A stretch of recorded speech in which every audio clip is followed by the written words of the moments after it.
À Noël, mes parents ont offert à mon frère un Toyota Tacoma flambant neuf, et m'ont tendu un avis d'expulsion. Maman a dit, il nous donne une raison d'être fiers. Toi, tu ne fais que prendre de la place.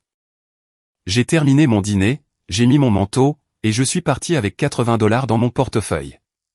2 semaines plus tard, mon père tambourinait à ma porte, en larmes, tout en tenant une lettre. Le papier cadeau de mon frère était vert, avec un ruban doré. Il l'a déchiré à la table de la salle à manger, pendant que ma mère tenait son téléphone pour filmer.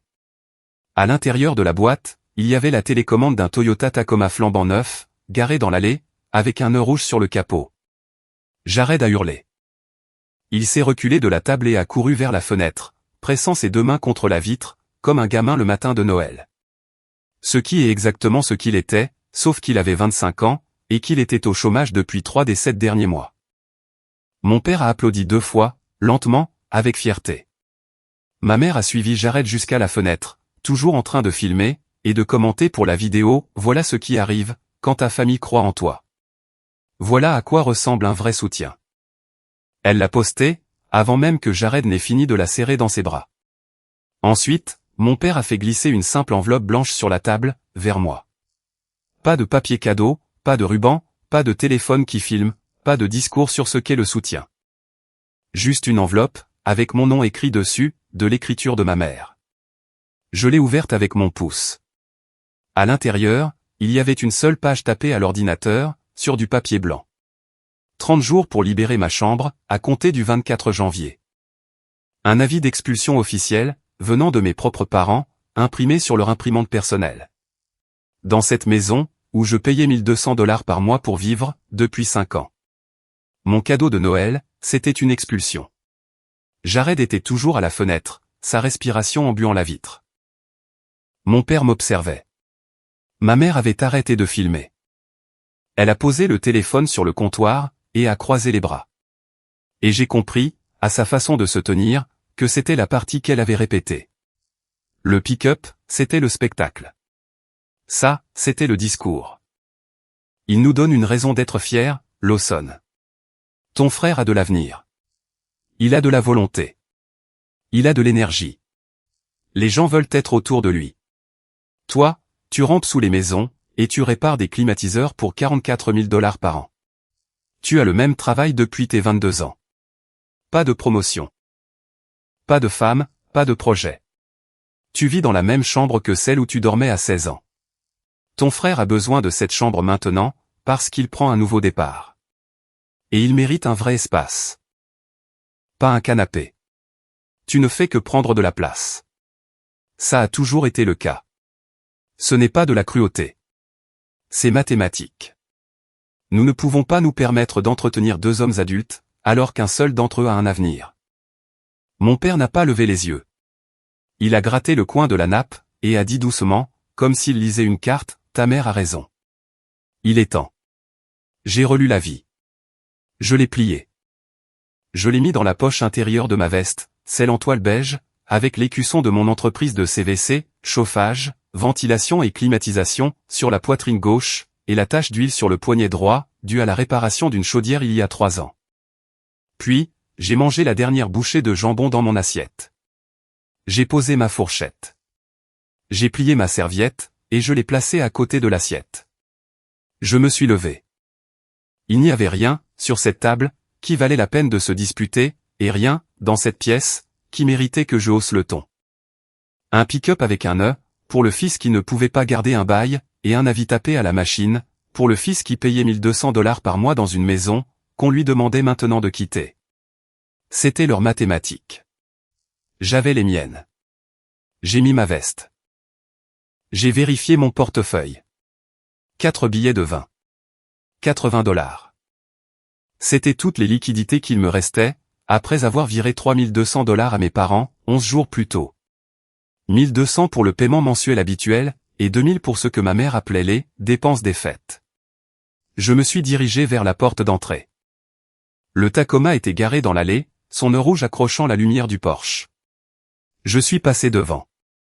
Je suis monté dans ma Honda Civic de 12 ans, avec 192 000 miles au compteur, et j'ai conduit 14 miles jusqu'à l'appartement de Willa, dans le froid.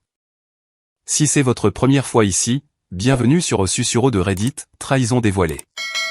Si vous êtes déjà venu, vous savez déjà comment ces histoires se terminent. Abonnez-vous et restez, car celle-ci n'est pas terminée. Elle ne fait que commencer.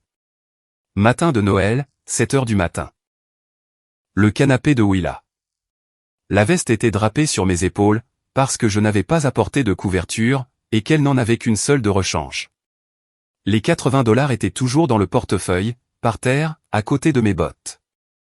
Willa est sortie de la chambre, avec 2 tasses de café. Le genre instantané, celui que je n'avais jamais aimé, celui qui a le goût d'avoir été préparé sur un parking.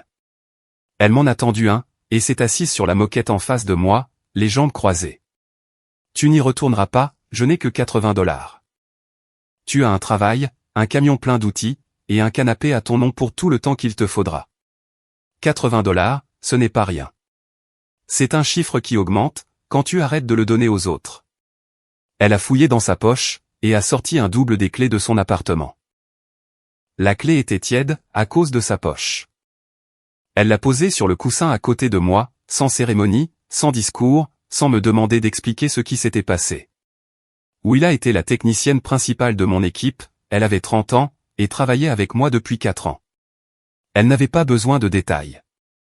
Elle en avait assez entendu, lors de nos déjeuners dans la salle de repos, pour savoir de quel genre de maison je venais. Je tenais le café. Je l'ai bu, même s'il avait un goût terrible. Et je suis resté assis là, le matin de Noël, à faire le calcul de 5 années. $1,200 par mois, 60 mois, $72,000. C'est ce que j'avais viré à mes parents, depuis l'âge de 23 ans. Ils m'avaient dit que c'était pour le loyer, l'aide au prêt hypothécaire, les factures, les impôts fonciers. Ils disaient que la maison en avait besoin. Mon père travaillait comme employé d'entrepôt, gagnant $38,000 par an, et ma mère n'avait pas travaillé en dehors de la maison depuis 20 ans. Et, selon leurs explications, mes $1,200 étaient la marge nécessaire, entre garder la lumière allumée, et perdre la maison. Alors, je payais chaque mois, le premier du mois, par virement automatique. Je préparais mon déjeuner tous les jours, pour faire tenir mon budget avec $44,000 par an. Un sandwich à la dinde, une pomme, une bouteille d'eau.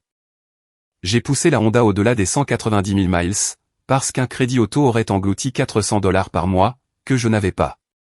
J'ai fait l'impasse sur les vacances, les concerts, les bars, et tous les voyages de week-end auxquels l'équipe m'invitait.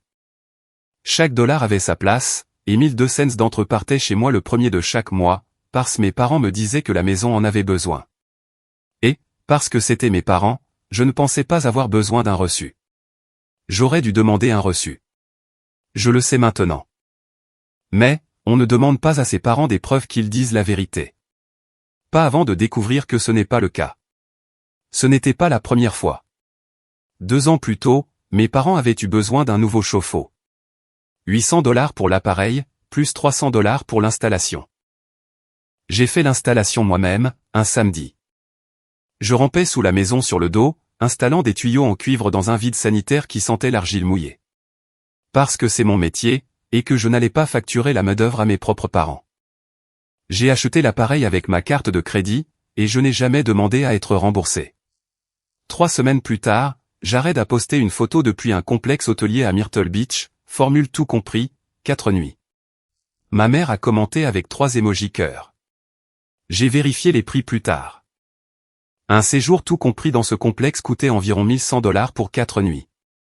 Mes parents ont dit qu'ils l'avaient aidé pour le voyage, parce qu'il était stressé par sa recherche d'emploi. Le chauffe-eau, que j'avais acheté avec ma carte et installé de mes mains, avait libéré les $800 qu'ils avaient donnés à Jared, pour des vacances loin de son travail épuisant de chômeur. Je suis resté lié à eux, parce que c'étaient mes parents, et que les mathématiques n'avaient jamais été aussi visibles auparavant. Chaque incident isolé semble assez petit pour être pardonné. Un chauffe-eau ici, $200 de plus là, des courses qui n'ont jamais été remboursées. C'est seulement quand je me suis assis sur le canapé de Willa, le matin de Noël, et que j'ai additionné 5 ans ensemble, que j'en ai compris l'ampleur. Chaque paiement était une brique. L'équivalent de $72,000 de briques. Et ils ont construit un mur, entre moi et la famille que je pensais payer pour garder. Au 3e jour, j'ai trouvé un studio, à 14 miles de l'atelier. $850 par mois, premier et dernier mois payable à la signature. Willam m'a prêté la caution, et je l'ai remboursé en 2 semaines. Le studio faisait 400 pieds carrés, avec un radiateur qui claquait, et une porte de salle de bain qui ne fermait pas complètement. J'ai emménagé le 5e jour, avec un sac de sport, une table pliante achetée chez Emmaüs pour $12, et une chaise pliante. La première chose que j'ai mise au mur, c'était un porte-manteau près de la porte. J'ai accroché mes vêtements de travail, et je me suis tenu dans ce studio avec mes $80, maintenant réduit à $74, après l'essence et le pire café de ma vie. Ce crochet était la première chose que je possédais, dans un endroit qui était à moi. Ensuite, je suis allé travailler. Le 7e jour a tout changé. J'étais assis à la table pliante, après une journée de 10 heures. Le studio était froid, parce que la chaudière de l'immeuble fonctionnait mal, et je n'avais pas encore eu le temps d'y jeter un œil.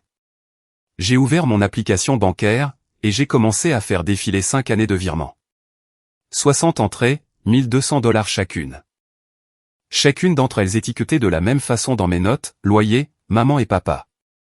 60 mois de déjeuner préparé, et une Honda Civic avec un pare-brise fissuré, que je comptais réparer depuis 2 ans. Puis, j'ai regardé le mois de décembre. Le 1er décembre, virement régulier de $1 200. Le même que j'avais fait 59 fois auparavant. Le 15 décembre, $2000. Ma mère m'avait envoyé un SMS ce matin-là. Dépenses pour les fêtes. C'est difficile en ce moment. Envoie-le aujourd'hui si tu peux. Je l'avais envoyé dans l'heure. Je n'avais pas demandé quelles étaient ses dépenses, parce que je ne posais jamais de questions.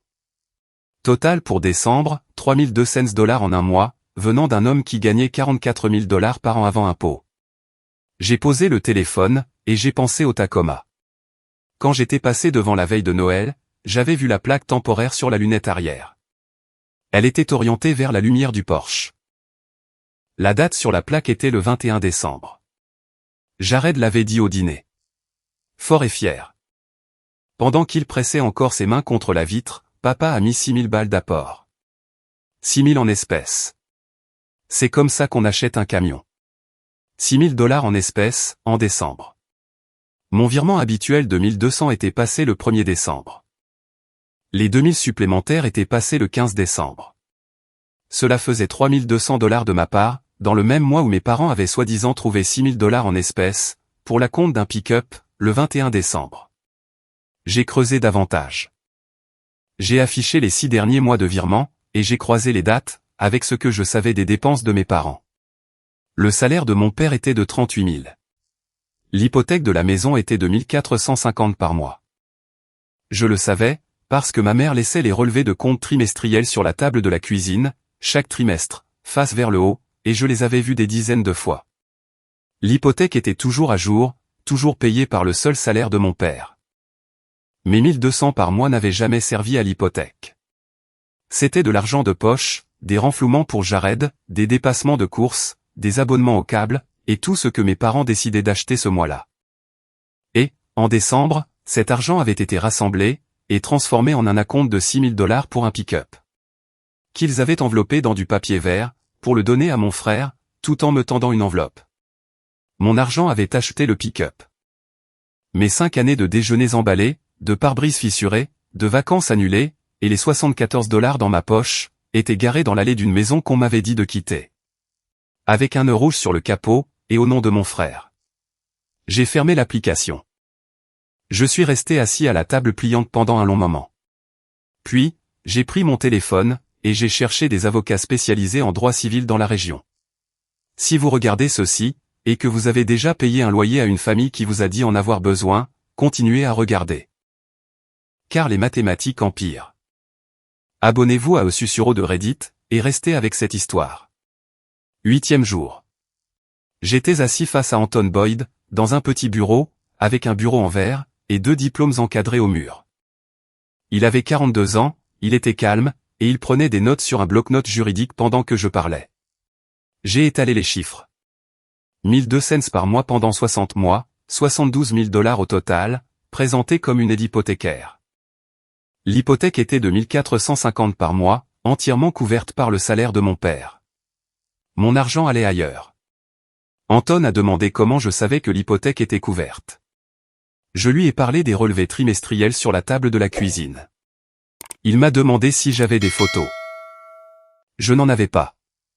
Mais les relevés bancaires, montrant mes virements, étaient propres, horodatés et étiquetés. Et les registres de la société de crédit hypothécaire montreraient la même chose, s'ils étaient assignés en justice. 1450 par mois, payés depuis le compte de Kent chaque mois, pendant des années. L'angle de la fausse déclaration est exploitable, a dit Anton.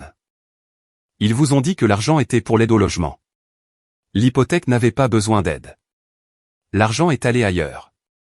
C'est une plainte civile qui vaut la peine d'être poursuivie, et 72 000, ce n'est pas un petit chiffre.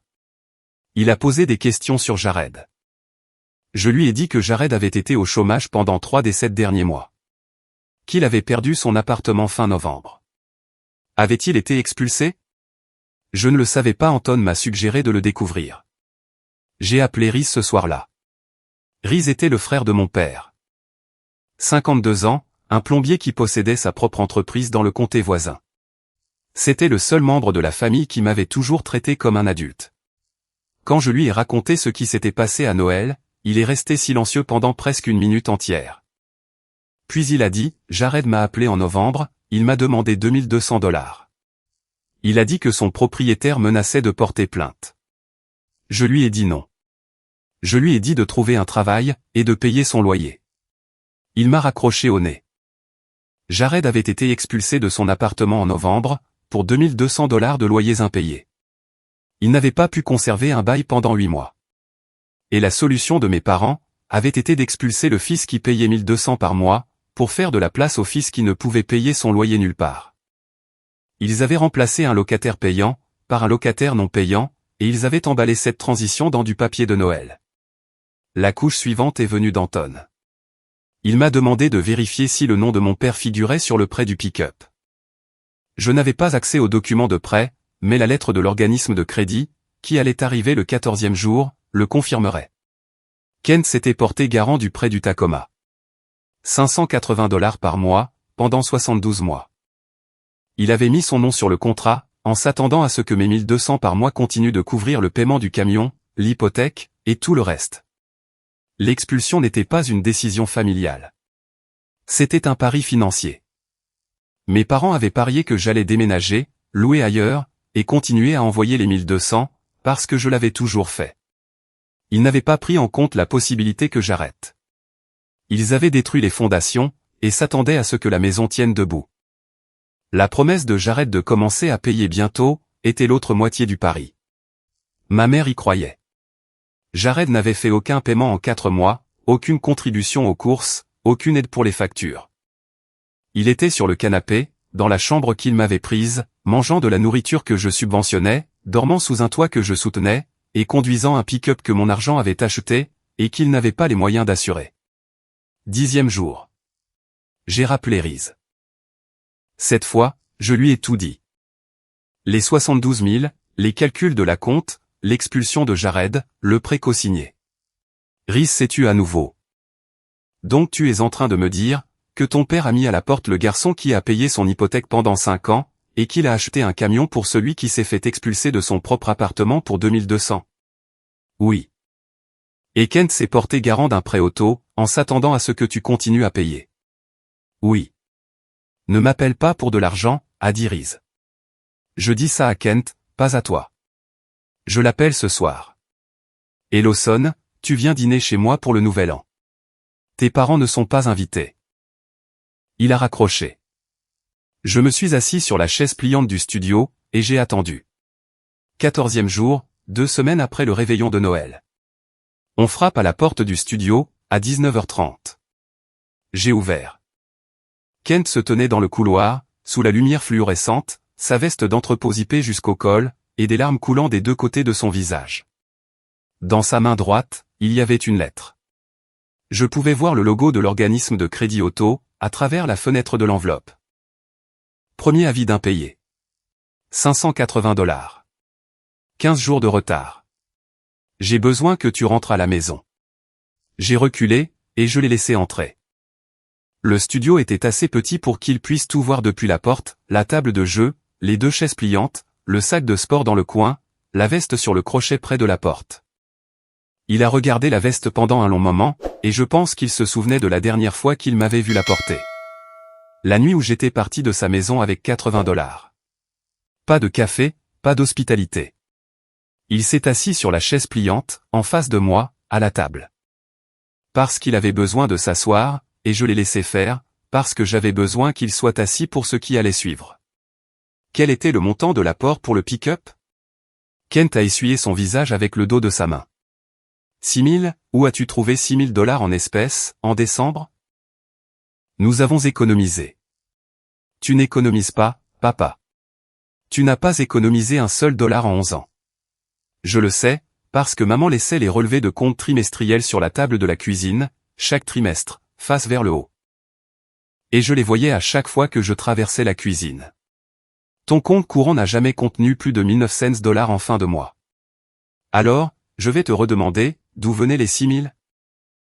Ses mains sont passées de la table à ses genoux. Il a agrippé ses 2 rotules, et a serré. Nous les avons rassemblés de différents endroits. À partir de mes virements. 1200 le 1er décembre, 2000 le 15 décembre, celui pour lequel maman m'a envoyé un SMS, en appelant ça des dépenses pour les fêtes. Ça fait 3200 venant de ma part, rien qu'en décembre. Combiné avec ce que tu avais accumulé de mes paiements précédents, au fil des mois. Tu avais 6 000. Tu as utilisé mon argent pour la compte. Tu as acheté un pick-up à Jared, avec mon loyer.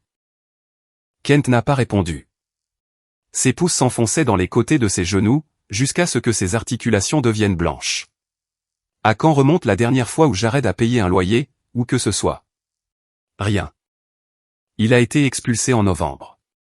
2200 $ impayés. Il n'a pas pu tenir un bail pendant 8 mois. C'est Riz qui me l'a dit, parce que Jared l'a appelé pour lui demander de l'argent. Et Riz a dit non. Tu savais que Jared avait été expulsé. C'est pour ça que tu avais besoin de ma chambre.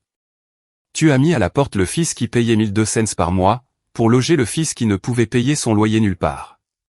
Tu as remplacé un revenu par une dette. La respiration de Kent a changé. De courtes inspirations par le nez. Sa main droite a quitté son genou, et il a pressé sa paume à plat contre la table pliante, comme s'il essayait de la retenir. Et tu t'es porté garant du prêt auto. 580 par mois, pendant 72 mois. Tu as mis ton nom sur un prêt de 6 ans, parce que tu t'attendais à ce que mes 1200 continuent de rentrer. Le pick-up n'était pas un cadeau pour Jared. C'était un prêt fait à toi, payé par moi. Emballé dans du papier vert. L'expulsion n'était pas une décision familiale. C'était un plan financier. Et le plan exigeait que je continue à payer, après que tu m'aies jeté dehors. Tu ne t'attendais pas à ce que j'arrête. J'ai laissé le silence peser. La mâchoire de Kent s'est contractée et relâchée 3 fois. Ses yeux étaient humides, mais les larmes avaient cessé. La couleur avait quitté son visage à partir des pommettes, et son cou était devenu rouge taché au-dessus du col de sa veste. Tu lui as donné mon argent, sous la forme d'un pick-up, et à moi, tu m'as donné une enveloppe. Ce n'est pas des mathématiques, papa. C'est du vol. Les 1200 que j'envoyais chaque mois, ce n'était pas un loyer. C'était une subvention, pour un foyer qui me traitait comme une facture d'électricité. Et Jared comme un investissement. 60 paiements, 0 reçu, 0 remerciement, et à la fin de tout ça, vous m'avez tendu un bout de papier qui disait le dehors. Même pas une conversation. D'abord, un avis tapé à la machine, venant de ton imprimante. Le soir de Noël.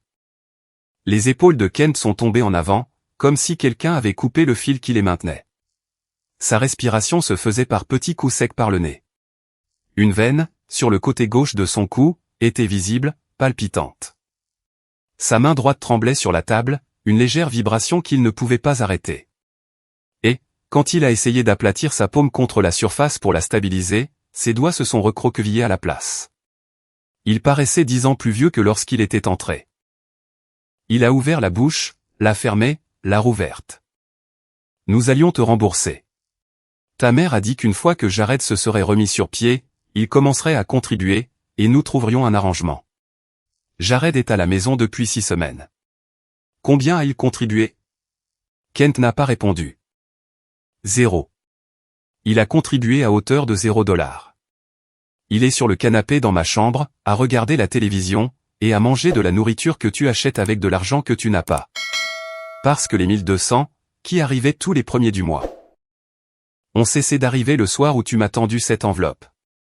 J'ai pris mon téléphone, et j'ai ouvert l'application bancaire.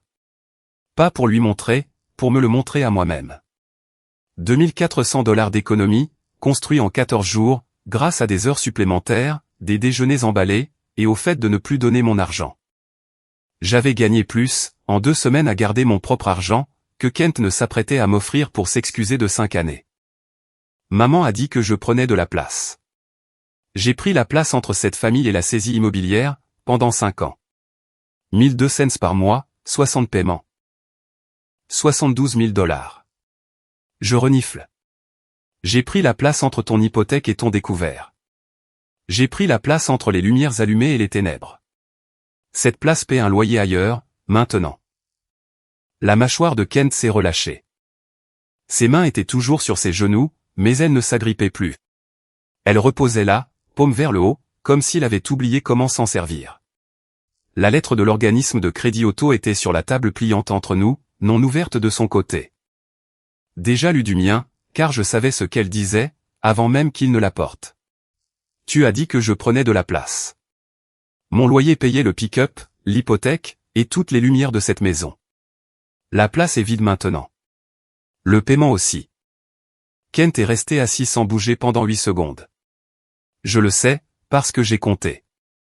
Puis, sa main droite a plongé dans la poche intérieure de sa veste d'entrepôt, et en est ressorti avec une enveloppe blanche. Il l'a ouverte sur la table. Des billets, des coupures de vin, pliés, froissés, et clairement tirés de différents endroits. 3 000 $. Rentre à la maison. Je te rembourserai. C'est un début.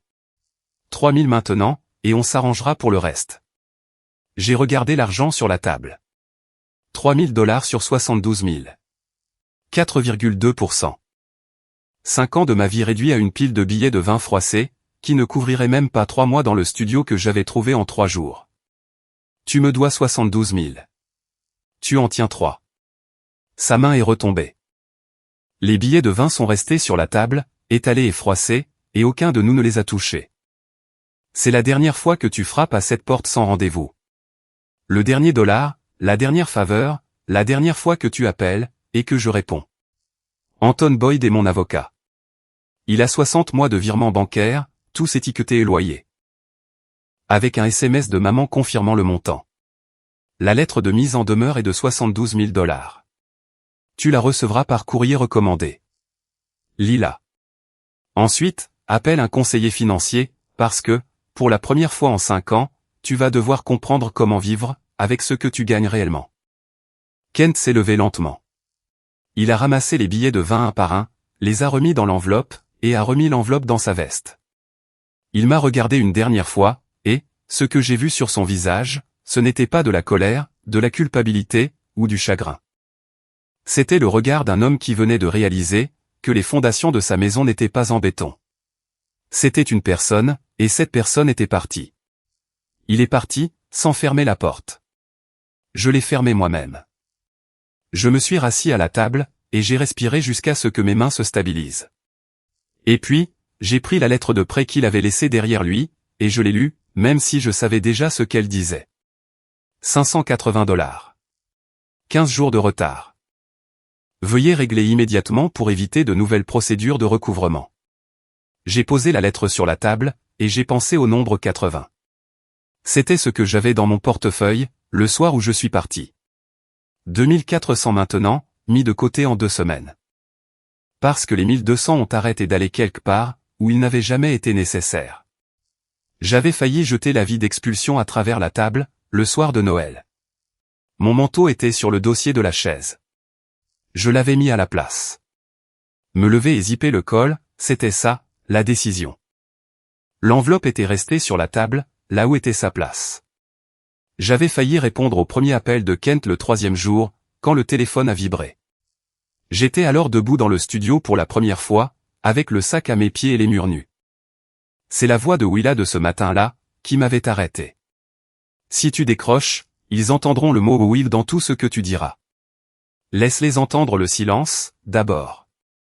J'ai failli accepter les $3000 à la table. Non pas parce que c'était suffisant. Mais parce que, pendant une seconde, pendant une respiration, la part de moi qui virait 1200 par mois depuis 5 ans, voulait croire que cette fois, l'argent signifiait quelque chose de réel. Puis, j'ai regardé l'application bancaire. 2400 d'économies, gagnées en 14 jours. J'avais gagné plus, en 2 semaines de liberté, que ce qu'il m'offrait comme excuse pour 5 ans. Les mathématiques ont répondu pour moi. Ce qui s'est passé, après que Kent a quitté le studio, a pris moins d'1 mois à se dérouler, et chaque partie était la conséquence d'une seule décision. Ils ont expulsé la personne qui payait pour tout. 18e jour. Jared a posté une annonce sur Facebook Marketplace. Aide au déménagement disponible. Camion et muscles, $40 l'heure. Il a reçu une réponse. Une femme de la ville voisine avait besoin de déplacer une commode d'un appartement au 2e étage, vers un garde-meuble. Jared a reculé le Tacoma jusqu'au bâtiment, a chargé la commode dans la benne sans protection, et a rayé le pick-up au premier glissement. La commode a heurté le passage de roue, et a tracé une entaille d'1 mètre de long dans la peinture. La cliente a refusé de payer. Vous avez rayé la benne, et vous avez rayé ma commode. Je ne paie pas pour des dégâts. Jared s'est assis dans le Tacoma sur le parking d'un Walmart après ça. Ben rayé, $0 gagné, pas d'assurance, car la police était à 210 par mois et il ne pouvait pas se la payer, ce qui signifiait que le camion ne pouvait pas être conduit légalement sur la voie publique, et le réservoir d'essence au quart. Le pick-up que ses parents lui avaient offert, celui qui était censé prouver qu'il allait de l'avant, était garé sur le parking d'un Walmart, avec une éraflure dans la benne, un portefeuille vide sur le siège, et aucun travail qui l'attendait de l'autre côté. Il a conduit jusqu'à la maison à 25 miles à l'heure, pour économiser l'essence, et a garé le Tacoma dans l'allée. Où il allait rester, non assuré et non conduit, pour le reste du mois.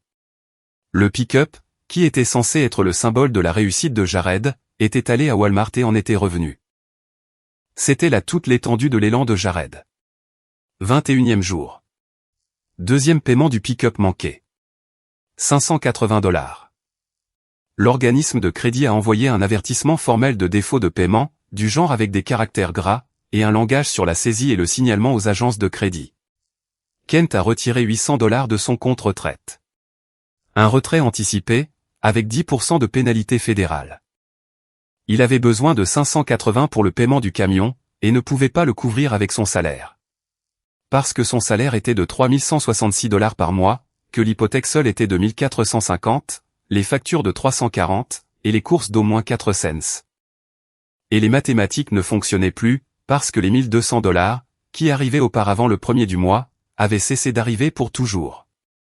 Jared ne contribuait en rien. Il était dans l'ancienne chambre de Lawson, qui était maintenant la chambre de Jared, avec ses cartons empilés contre le mur, ses vêtements sur le sol, et la porte fermée la majeure partie de la journée. Pas de candidature, pas de proposition de vendre le camion, aucune mention de la rayure lors du déménagement, ni de la femme qui avait refusé de payer. Il existait dans la maison, comme existe un meuble, prenant de la place, coûtant de l'argent, et ne contribuant en rien. C'était l'expression que ma mère avait utilisée à mon sujet, prendre de la place. Jared était celui qui prenait de la place. Il l'avait toujours été. La différence, c'est que personne ne lui avait jamais demandé de payer pour cela. Le 10e jour avait déjà mis en marche les retombées sociales. Quand Reese avait appelé Kent ce soir-là, la conversation avait duré 4 minutes. Je le sais, parce que Reese me l'a dit plus tard, la durée exacte, parce qu'il a vérifié son journal d'appel.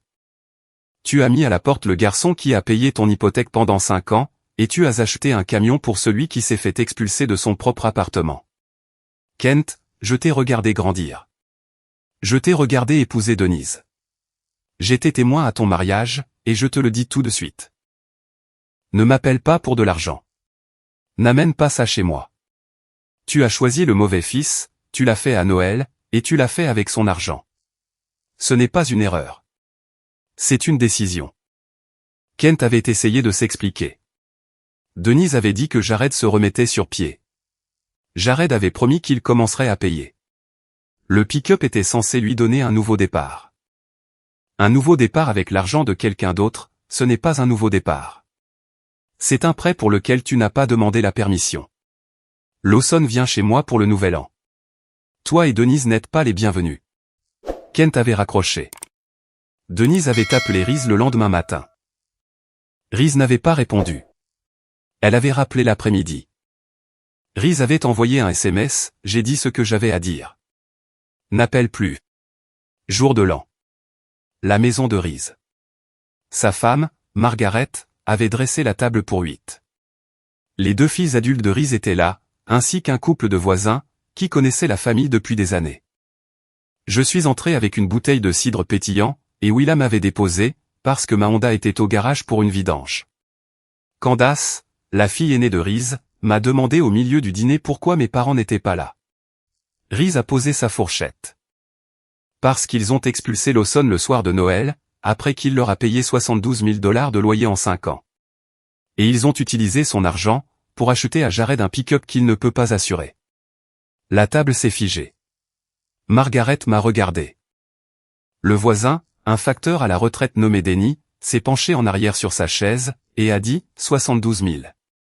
Et quand j'ai hoché la tête, il a secoué la tête lentement, et n'a pas repris sa fourchette pendant une bonne minute. Bren, la jeune sœur de Candace, a sorti son téléphone et ouvert l'application calculatrice. 1200 par mois pendant 5 ans, c'est 72 000. C'est plus que ma voiture et mon prêt étudiant réunis. Personne n'a défendu Kent. Personne n'a appelé pour entendre leur version. Personne n'a suggéré que je devrais pardonner, ou comprendre, ou laisser du temps. Cette personne, assise à une table, ont entendu les chiffres, et les chiffres parlaient d'eux-mêmes. À la fin du repas, Denny m'a demandé si j'avais besoin de meubles pour le studio, et Candace a proposé de m'aider à déménager tout ce qui était lourd. C'était la différence, entre la famille dans laquelle j'étais né, et la famille qui s'était formée autour de moi après mon départ. L'une me faisait payer 1200 $ par mois pour exister, l'autre m'offrait une chaise de salle à manger, et une bibliothèque d'occasion, sans qu'on le leur demande. 28e jour. Anton a envoyé la lettre de mise en demeure, par courrier recommandé. 72 000 $, détaillés par mois, par date, par montant. 60 virements, chacun étiqueté, chacun horodaté, chacun mis en parallèle avec l'objectif déclaré, et les véritables dossiers hypothécaires, qui montraient que l'hypothèque était payée indépendamment par le salaire de Kent. La lettre faisait 12 pages. La ligne de résumé en bas indiquait « Demande civile totale pour paiement effectué sous déclaration fausse et trompeuse, 72 000 $ et 00 centimes. » Denise a signé pour le courrier recommandé, parce que Kent était au travail. Elle l'a ouverte à la table de la cuisine. La même table, où elle avait prononcé cette phrase brutale, la veille de Noël. La même table, où elle m'avait traité d'homme qui prend de la place. Elle a lu les 12 pages. Puis, elle s'est assise sur la chaise où j'avais l'habitude de m'asseoir, et n'a pas bougé pendant 45 minutes. Elle a appelé Kent à l'entrepôt. Pas moi. Pas Anton. Kent. Et quand il a décroché, elle a dit 3 mots. Il veut tout. Kent est rentré plus tôt. Ils se sont assis à la table de la cuisine, avec la lettre entre eux, et ils l'ont lu ensemble, et ils ont additionné les chiffres. Et les chiffres étaient corrects, parce que les chiffres avaient toujours été corrects. Ils ne s'étaient simplement jamais attendus à ce que je les additionne. Si cette histoire vous a touché, abonnez-vous à Susurro de Reddit.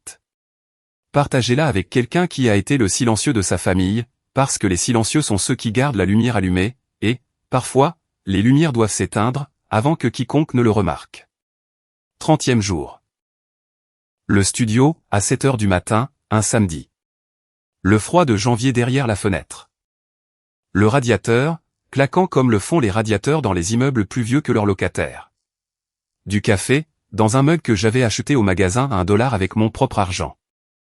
Le premier mug que j'avais jamais acheté pour moi-même, parce que, chez mes parents, j'utilisais les tasses qui étaient déjà là. Des tasses qui avaient été achetées, avec de l'argent dont je savais maintenant qu'il était en partie le mien. La veste était sur le crochet près de la porte.